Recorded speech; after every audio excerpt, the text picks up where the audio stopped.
En plein cœur de la forêt guyanaise, ces militaires du dispositif Harpie viennent de parcourir près de 3 heures de marche. Ils portent des kilos de matériel, leurs armes, et la végétation est ici très dense, humidité et chaleur constante. Les reliefs sont vallonnés, donc physiquement c'est éprouvant. Et avec la température plus le taux d'humidité, on a besoin de faire des pauses plus régulièrement. Les hommes d'Harpie sont aguerris à l'effort et au danger. Mais dans ces situations, il faut redoubler de vigilance. L'accident est très vite arrivé.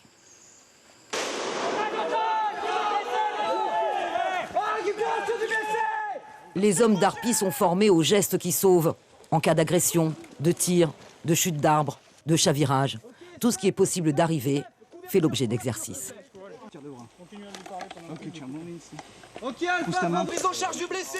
Tu assures la progression du brancard et tu récupères les armements de Vince ainsi que son matériel. Traitement en cours, Garo, 11h47.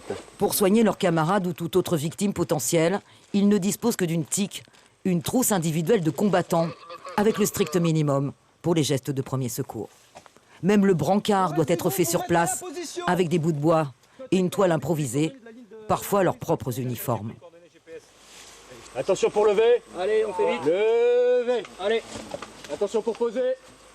Lorsque l'accident interviendra, il est bon que tout le monde ait les mêmes réflexes, à la fois opérationnels ou tactiques, et puis également des réflexes de secours en combat, ou en tout cas de secours opérationnel, de manière à ce que leur camarade qui est victime puisse être traité, évacué dans les meilleurs temps et de la manière la plus efficace possible.